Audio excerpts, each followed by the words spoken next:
Welcome into the Fantasy Football Diagnostics Podcast, where we provide you with your weekly diagnosis of everything fantasy football. Whether it's season-long leagues, dynasty, DFS, or sometimes even IDP, we got you covered all year long.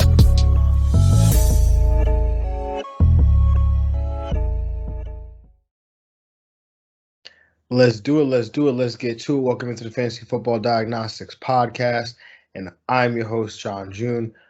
This is episode 189 of the Fantasy Football Diagnostics Podcast. Week 2 recap, Studs and Jags, injuries, news, waivers. You know we got you covered, all of it. So we're going to break it all down. It's a solo pod today. Greg can't join us this Monday evening, so your boy's here. But this is nothing. We got this. So you're in good hands, as you already know. So let's start breaking everything down. Week 2 in the books, almost in the books. Monday Night Football is recording right now as we speak. Gonna break down the Studs and Jags, like I mentioned. Jags, just the guys that you could have literally picked anybody up off waivers and put them in your lineup. So that's what we're gonna go through here. Quarterback studs, starting with the quarterback one on the week, Kyler Murray. What a thrilling game that was between the Arizona Cardinals and Minnesota Vikings. Kyler Murray comes in here, 29 of 36, 400 passing yards, 3 touchdowns, 2 interceptions, also added 5 carries for 31 yards and 1 touchdown on the ground. Good for 33.1 fantasy points. Look, man, Kyler's been on a roll. He's been killing it. So not going to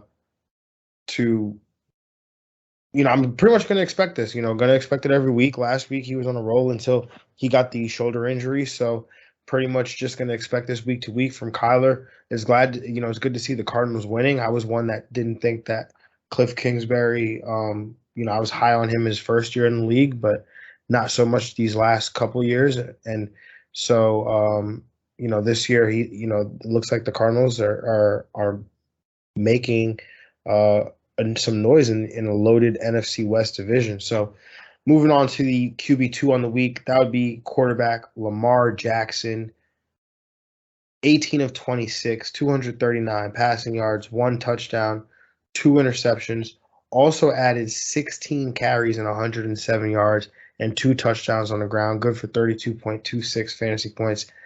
Lamar was just on one. I mean, Greg kind of said it. We talked about it on during the breakdown of this game. Lamar is going to have to go hero ball, and he did it. The Ravens were aggressive in this game. Something I've criticized them for in the past when it comes to having played Kansas City is not being aggressive enough, and they did that. I was really excited to see the performance here from Lamar, and the game was exciting in and of itself, and to see the Ravens finally get over that hump and get that win. Definitely exciting to see that. So unless you're a Chiefs fan. But moving on to the QB3 on the week, and that would be my quarterback start of the week, Tom Brady, 24 of 36, 276 yards, 5 touchdowns through the air. Tom Brady threw and had a fumble, but we don't really care about that when you throw 5 touchdowns. But 29.64 fantasy points in a game against Atlanta, which the game was much closer than the score kind of indicates. It was 48-25, but Atlanta, Matt Ryan threw 2 pick sixes like back to back to Mike Edwards, a safety for Tampa Bay. So it's a pretty wild game there too. Moving on to the rounding out the top 12 here, Daniel Jones from Thursday Night Football, the QB4, Kirk Cousins, QB5, Derek Carr, the QB6, Patrick Mahomes, the QB7, Russell Wilson, the QB8, Jalen Hurts, the QB9, Teddy Bridgewater, the QB10, Taylor Heineke, the QB11, and then Jimmy Garoppolo, the QB12. Things that stick out to me out of this top 12 here, Daniel Jones, again, back-to-back weeks as a QB1, also 9 carries for 95 yards. That's definitely impressive. So He's a guy we'll probably talk about later in this segment. Maybe a little tease there. Kirk Cousins continuing to get it done. Killed my stream of the week defense though against Arizona, but getting it done. Like I've been saying, basically all from all season to now, Kirk Cousins is the sleeper quarterback that you want. He is the guy that is going to go last in your drafts, but will finish as a top 12 quarterback almost every week. And TJ Hawkinson just made a sick catch in the back of the end zone. So if you're watching on YouTube, please subscribe. But forgive me for every time I glance over because I'm watching Monday Night Football as I record this solo pod. So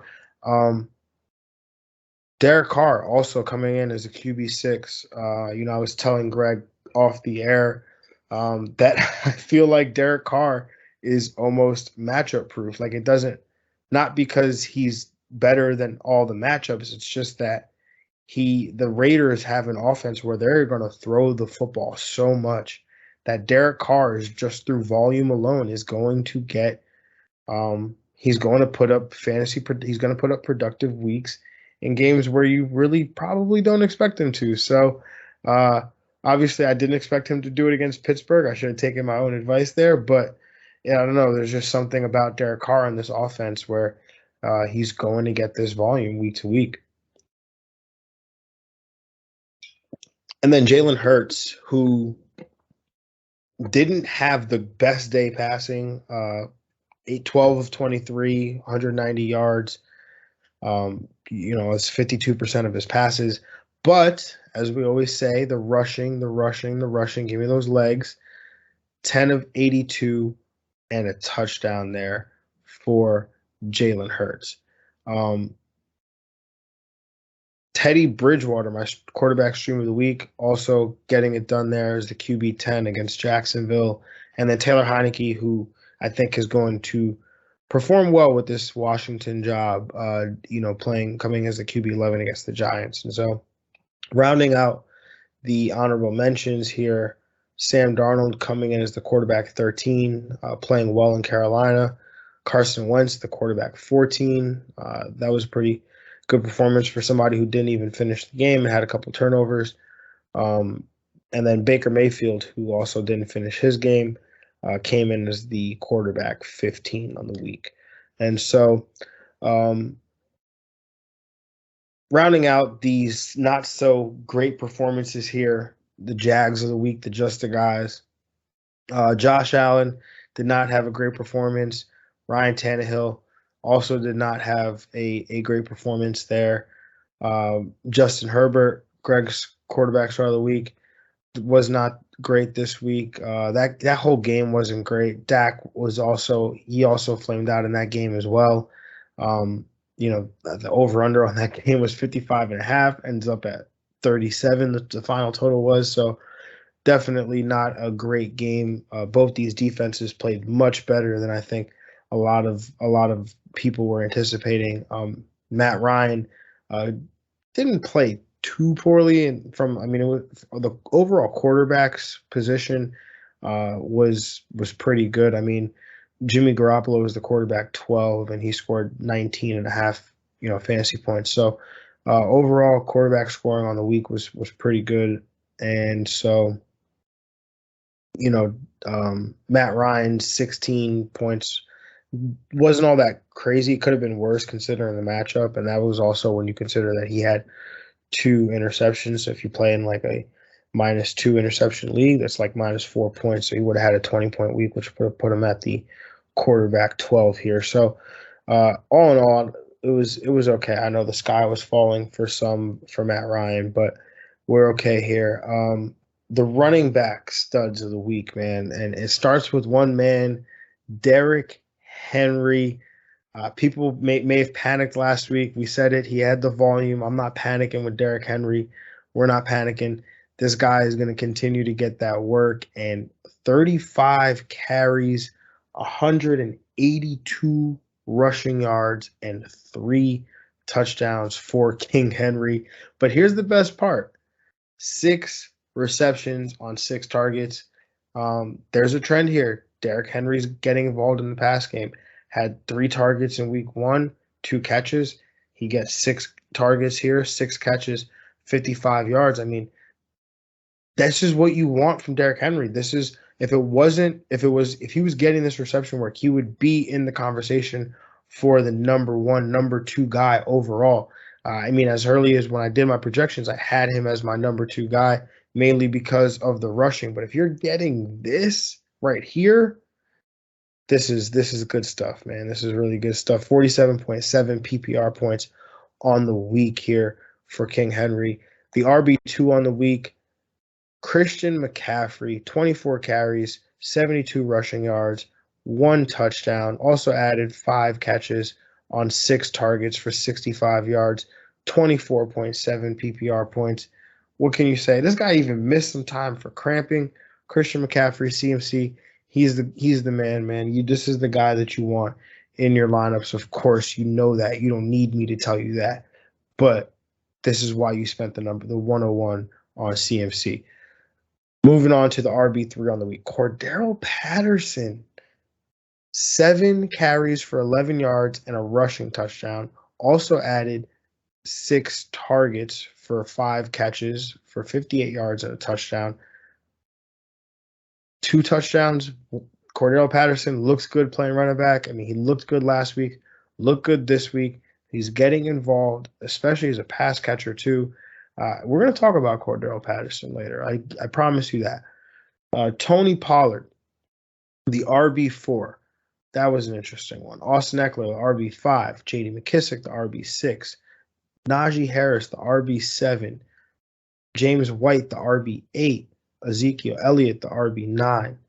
Daryl Henderson, the RB10. Devin Singletary, 11. And Nick Chubb tying with Dalvin Cook for the RB12 there with 16.8 PPR points.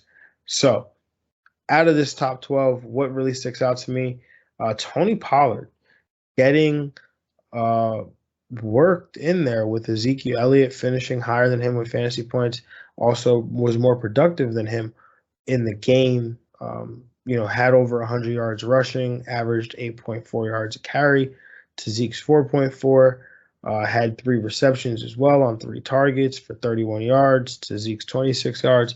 Tony Pollard, I think this was just like a hot hand kind of thing. I obviously he looked good and he was playing well, but I just think that this was a team that in week 1 they threw the ball 58 times. In week 2 they ran it 29 times.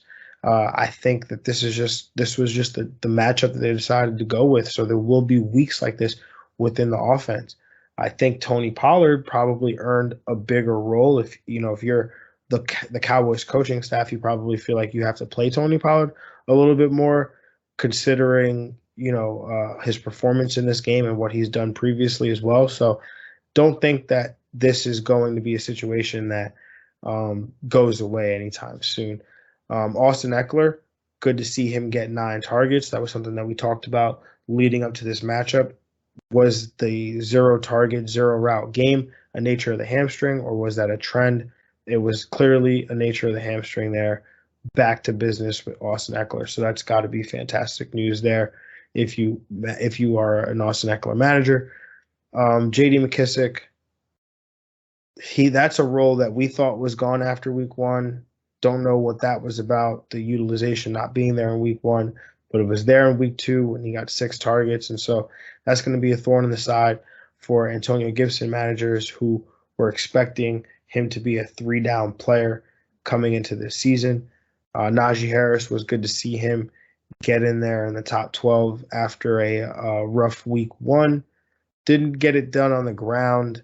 5 catches, 43 yards and a touchdown. Was able to get it done, and that's what you want. I think, if there's a Najee Harris manager out there that's panicking, I would be willing to go send some trade offers over there, because Najee Harris is only going to get better as the season gets going, as he sees more work. We saw that same thing with Jonathan Taylor last year. I think we see a similar thing with Najee Harris here. And then Devin Singletary is a guy that we spoke about on the show, was seeing a bulk of the work. Zach Moss was still active, but Devin Singletary looked good, had a long touchdown run as well. So, I think that this is probably something that continues going forward with Devin Singletary here. Moving on to the Jags, Elijah Mitchell, that was my running back start of the week, had 17 carries, but suffered a stinger injury, so there was that. But he 42 carries on 42 rushing yards on 17 carries. Not great efficiency there, and what I thought was a good matchup. So, a lot of things go into that, but definitely going to see how this backfield plays out going forward with some injuries that have happened. So, Chase Edmonds, Greg started the week. He was okay. He was RB2, but I think we expected more here. Probably like a running back 15 finish or something like that. But David Montgomery, Antonio Gibson, the Denver running backs who had a great matchup against Jacksonville. Neither one of them really did anything spectacular. Myles Gaskin, definitely not what you expect from him, and neither Jonathan Taylor either. So although Jonathan Taylor did get stuffed at the goal line on I think it was 3 or 4 consecutive plays. It was pretty ridiculous. So definitely know that the intent is there with Jonathan Taylor.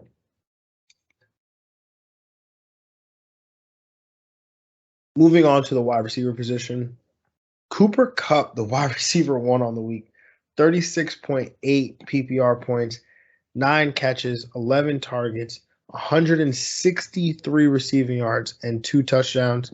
Cooper Kupp was just a man in this one. He absolutely dominated the Indianapolis Colts, and there was absolutely nothing they could do to really stop him. He has a 38% target share over the last 2 weeks.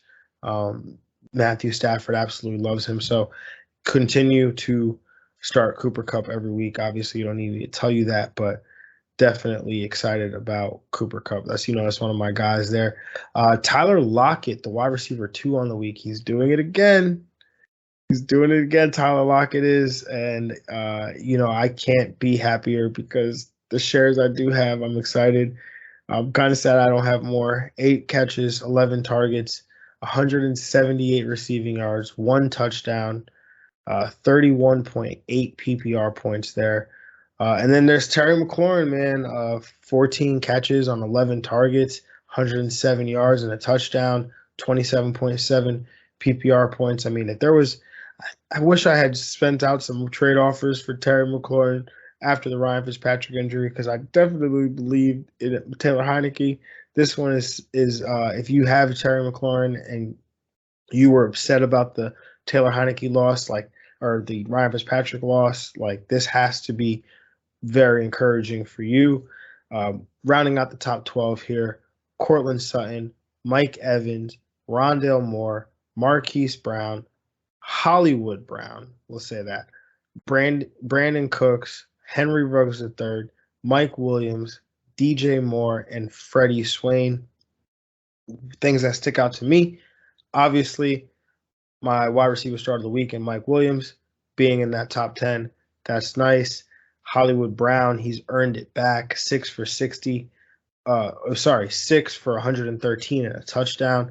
I mean, he's been on a roll his last 7-8 games.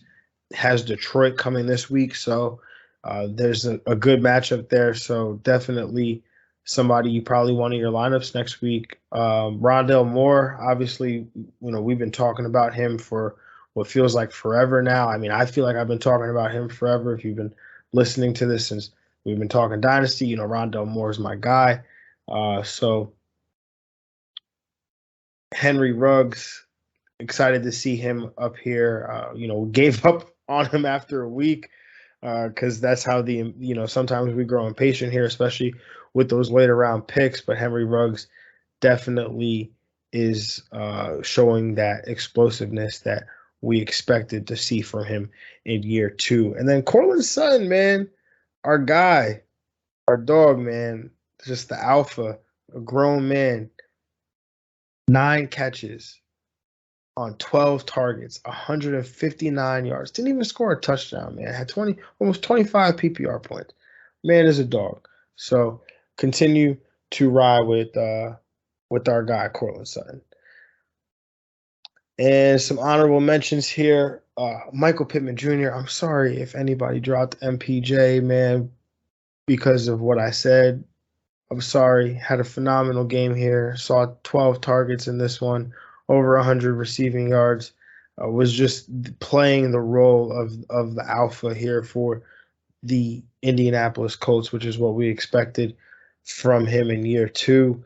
Deontay Johnson, another phenomenal, another 10 double-digit target week here from the third-year wide receiver. And then Calvin Ridley and Julio Jones both making their impacts felt in week two. Moving on to the Jags on the week, Allen Robinson, man, dropped a nice touchdown. Justin Fields put it right in the breadbasket.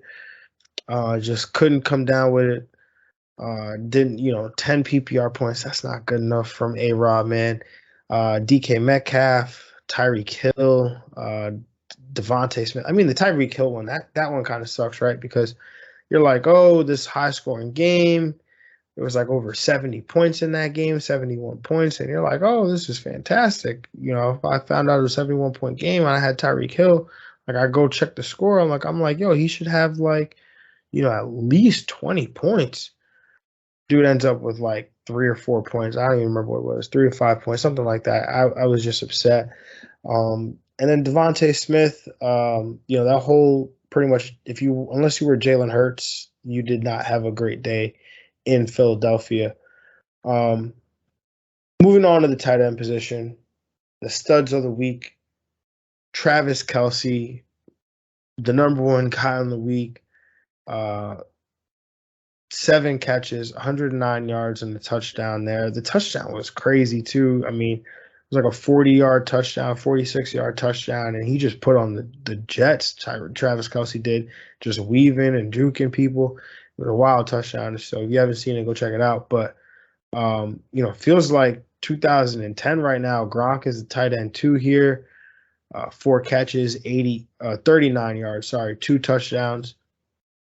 And then that's good for 19.9 PPR points. I mean, Travis Kelce. Gronk here is definitely back. I think he's vintage Gronk again, back with Brady. I would expect this to continue. He's an every week starter at the tight end position right now. Max Williams, the tight end 3 on the week. I don't know what to make of this. 7 catches on 7 targets, 94 receiving yards. I keep reading the percentages off as yards. I'm sorry, guys. 94 receiving yards here, 16.4 PPR points. I really don't know what to make of this. Do we pick up Max Williams and start him going forward? I honestly, I can't say that we do that. But if you're desperate, if you're in a tight end premium league, you're in a 2 tight end league, I would look into it for sure. But if you're playing in your standard PPR 12-person league, 14-person league, I don't know if I'm rushing to pick up Max Williams. I'll have to check this one out. Do some more digging throughout the week. But rounding out this top 12 here, Jack Doyle coming in as the tight end 4. Noah Fant, Greg start of the week coming in as the tight end 5. Kyle Pitts coming in as the tight end 6. Darren Waller coming in as the tight end 7. Foster Moreau, the tight end 8. Mark Andrews, the tight end 9. Dawson Knox, the tight end 10. Logan Thomas, the tight end 11. And Austin Hooper coming in as a tight end 12. Some honorable mentions here. There are none. Not the Jags of the week. George Kittle, Dalton Schultz, Cole Kmet, not Dawson Knox, but Cole Kmet, Jared Cook, Dalton Schultz. I think I said him already. Dallas Goedert. All of these guys end up as the Jags on the and these are guys I know we usually say like, oh, we don't expect anything from them, but George Kittle, we expect things from him. Jared Cook, he was not just Greg's stream of the week, but he was somebody that I wanted even to make my start of the week. Just didn't. That game was just a complete dud, and so my stream of the week at the tight end position and Dalton Schultz ends up as a dud as well. Dallas Goedert, like we spoke about, everybody in Philadelphia was a dud, unless you're Jalen Hurts. So let's get to the injury news here. And Jarvis Landry, wide receiver for the Cleveland Browns, he has an MCL sprain. He's going to miss somewhere between 3 to 6 weeks, according to Dr. Edwin Porras on his Injury Insights website. You definitely should check that out through Fantasy Points. It's a very useful tool. It's almost like NBC Football Edge. It just has all of the injury news kind of curated in one spot like that, and it's all players and all offensive players for that matter. So Trey Sermon, he's in concussion protocol, so we'll see how he does. JaMychal Hasty suffered a high ankle sprain, so he could miss the next couple of weeks. Elijah Mitchell suffered a stinger, so definitely have to just check his practice, his practice status throughout the week and see if he's somebody that is going to be eligible to play on Sunday.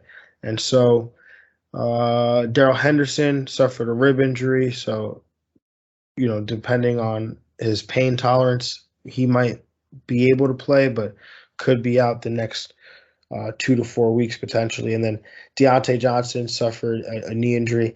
According to Adam Schefter, it's not expected to be long term, so definitely have to see what his availability will be like this week. He had to be helped off the field by trainers and teammates and things, and so it's definitely something to monitor for sure. And then quarterback Carson Wentz for the for the Indianapolis Colts suffered an ankle injury, so we're waiting to see how serious that is and if he's somebody that can potentially come back. Moving on to the waivers, let's get to that. And I'm not going to go in. I'm going to try to go in order of guys that I would take first, but I'm just going to talk through each situation.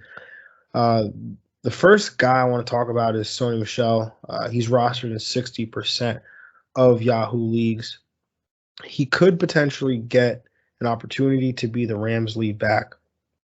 It's not a great matchup next week as they face off against the Tampa Bay Buccaneers, but this is a good offense. That there should be a lot of points, and I think that in a day where there's no running backs, I think Sony Michelle can definitely help you out. I would probably prioritize him in more of a half PPR league than PPR, but he's somebody that if you need help at running back, 60% of leagues, he was dropped a lot in a lot of leagues recently after not being involved in week one.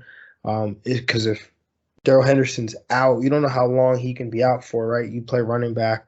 If he plays running back, so rib injury, that can be, if it's pain tolerance, that can keep him out for a while. You take hits at running back, that's something that can get aggravated. So, it's definitely something that I think should be noted here. And I think Sony Michelle he's somebody you should definitely look to add to your roster. Gets Arizona, gets Seattle, and then the Giants as well. So that's like 3 really good matchups of the next 4 after Tampa Bay. So definitely would look to add Sony Michelle if I could. Tony Pollard, 54% of leagues, again, got 16 touches in week 2, has an opportunity here to be the change of pace back for the Dallas Cowboys. And so he's involved in the pass game. Plus he's got that built-in upside where if something happens to Zeke, that you can roster Tony, that you can, potentially get the Cowboys' number 1 running back, which would be very, very valuable in this day and age. So definitely would look to get Tony Pollard on my team as well. Actually, I would probably put Tony Pollard ahead of Sony Michelle just because you're getting a player from a really good offense, and then you're also getting that built-in upside where if something happens to Zeke, that what Tony Pollard could potentially be. Cordaro Patterson, That's a very interesting one, rostered in 15% of leagues. He's a guy that has wide receiver and running back eligibility. So that's obviously very helpful if you suffer from bye weeks or things like that. But this is a guy that has a role in the offense. He's been getting involved in the pass game, and he's looked good in his opportunities to play running back. I've been saying this for like over a year now, since last year when he was in Chicago. Even before that, actually, I've been saying he should be playing running back. But either way, that's not the point. The point is Cordaro Patterson is playing running back right now. He looks good doing it. He's involved as a receiver. If you play in return yardage leagues, or he's the Falcons starting kick returner. And then also, if something happens to Mike Davis, he could potentially be the starting running back for the Atlanta Falcons. James White, only rostered in 42% of Yahoo leagues. This is a guy that obviously we've been talking about with Mac Jones being the starting running back, or Mac Jones being the starting quarterback, that he could potentially be the back into his role that we're familiar with him being in, with catching passes out of the backfield. And he did that again on Sunday, was also involved, also got a rushing touchdown as well. Michael Carter, 50% of Yahoo leagues. Obviously, we've spoken about Michael Carter before. Michael Carter of the New York Jets. He looked good on Sunday, had 11 carries, also was involved in the pass game. He's a guy that can end up being a 3-down back for the Jets. He'll probably cap out somewhere around 15, 16 touches, but he's a guy that will have an opportunity to be the guy. He was the 4th-round pick this year. He's this coaching staff's guy, and he's a guy that you all know I'm very high on as a player.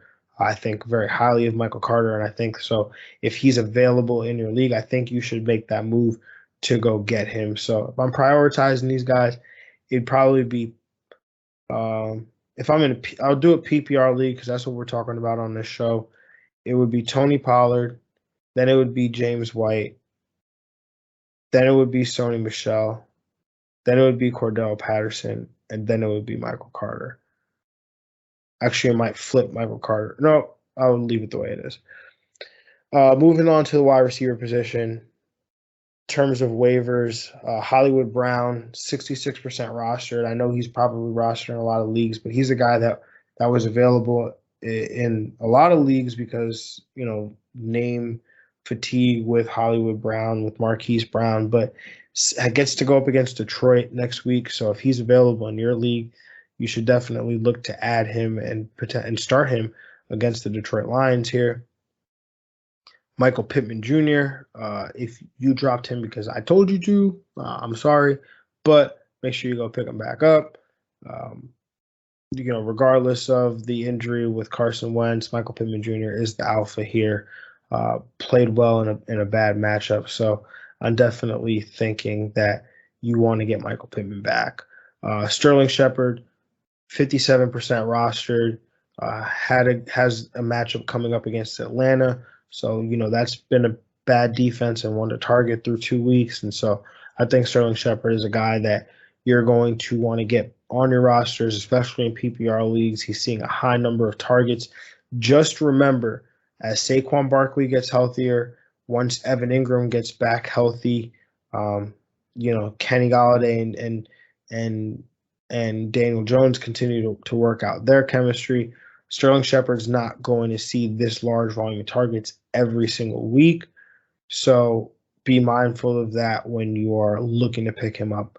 Rondell Moore, you've been listening to this, so you probably have Rondell Moore. We didn't even bring him up last week on waivers because you should have Rondell Moore on your teams. But I'm going to bring him up now because he's only rostered in 34% of Yahoo leagues. So that's a very low amount. Go pick Rondell Moore up. Obviously, was a top 5 wide receiver this week. Had over 100 receiving yards. The dude is just a yak machine. And wait till he plays more snaps. Not saying that he'll do this. He'll do more, but it'll be more consistent which granted it's only been 2 weeks, but I think that you'll see more consistency, potentially more touchdowns out of Rondell Moore. So when he's on the field, they're using him. So I definitely want somebody like Rondell Moore in my lineup. He's a great flex to have. So KJ Osborne, 3% rostered in Yahoo leagues. He is the Minnesota Vikings number 3 receiver. And a lot of times we often say, don't need a number 3 receiver. But one thing we have to understand, this team does not have a tight end right now. They have Tyler Conklin and Chris Herndon. They don't have a tight end right now. They also are a team with a defense that is pretty bad. By pretty bad, I mean really bad. And so because of that, they're going to be an offense that is throwing the ball a lot. We've seen Adam Thielen and Justin Jefferson be productive through 2 weeks. KJ Osborne has been productive through 2 weeks as well. I think that continues because of how bad this defense is and the lack of targets available to Kirk Cousins in the pass game and the attention that Justin Jefferson and Adam Thielen are getting from defenses. Henry Ruggs, 35% rostered in Yahoo leagues. He's another guy has to be in consideration in terms of how I value him. Derek Carr is a little banged up right now, and so is Mariota. So I don't even know who the third string quarterback for the Raiders is at this moment. But Henry Ruggs is probably, I'm not with receivers. I don't put a lot of value into it through waivers because, again, any one of these guys I can feel comfortable picking up and starting this week. Michael Pittman is probably the guy that I want just because he's got that 11, 12 target pedigree in him, the touchdown upside because of his playmaking, of his size. So I really like Pittman. Hollywood Brown, he's attached to Lamar Jackson. We know that this offense might throw the ball a lot. I just, with guys like Rashad Bateman and Mark Andrews potentially getting more involved, I don't think Marquise Brown is going to keep this up. Hollywood Brown's going to keep it up for the rest of for the long haul essentially. Rondell Moore is a guy that you obviously know that I want. I think he's somebody that will eventually pick it up. Again, like I said, have some spike weeks, but have them with some more consistency. Sterling Shepard, that's probably where I would go after that. He's going to be a top 3 option probably in this offense from year out. So, a strong PPR option. KJ Osborne, I'll probably put Henry Ruggs it really depends what you're looking for too, right? Because we always say this, the receiver position it's a flavor. Or do you need the PPR guy, or does your lineup need some flavor to it? Does it need some boom? Or do you need a little bit of both? Because then you just go Rondell Moore. But let's move on to the quarterback position, and there's 3 guys really that I'm going to talk about today. Daniel Jones being the first, rostered in 19% of Yahoo leagues, gets to go up against Atlanta, who gives up the most fantasy points per game to the quarterback position. He has a rushing floor, ran for 95 yards on Thursday Night Football. So, and like we said, it could have been more. The next guy I would target, Sam Darnold. Yes, going to talk about my guy, Sam, 15% rostered, going up against the Houston Texans. He's played well through 2 weeks, obviously surrounded by weapons in Robbie Anderson, DJ Moore, Christian McCaffrey. So definitely looking to pick up Sam Darnold in a nice matchup here against the Houston Texans. Jimmy Garoppolo, 10% rostered in Yahoo leagues, going up against Green Bay. Like I said, there's that chance always that Trey Lance is going to vulture Jimmy G in a way, like he did, honestly, the other day, throwing a 5-yard touchdown pass, and he did in week 1 as well. But this is a good offense. The running backs are banged up. I think that they're going to have to use Deebo Samuel and Brandon Ayuk in some creative ways on offense. And so Jimmy G I think against Green Bay we'll have some good production there for you. And a tight end, if you need a tight end, there's only really one that I'm going to recommend right now, and that is Jack Doyle, rostered in 1% of Yahoo leagues. Been pretty good through 2 weeks. I had 13 PPR points this past week, and that we obviously know this offense likes to utilize the tight end position. Seems to be involved more than Mo Alley Cox or even rookie Kylan Grayson. So Jack Doyle, if you need a tight end, he's literally go check your league because he should be rostered because it's 1% of Yahoo leagues. So that being said, I think that's it. I don't have anything else for y'all. So hope you enjoyed it. Make sure, again, you're subscribed to the podcast, whether it's YouTube, whether it's Apple Podcasts, Spotify, however it is you're listening, however it is you're consuming this content. We appreciate it. We appreciate you. And just keep rocking with us because we promise y'all it's going to be worth it in the end. So with that being said, and hopefully you won your matchup. If not, remember, it's a long season. It's 1 week longer this year, so definitely you always have a chance. You're not out of it until you're mathematically eliminated. And so we're just gonna keep working the waiver wire.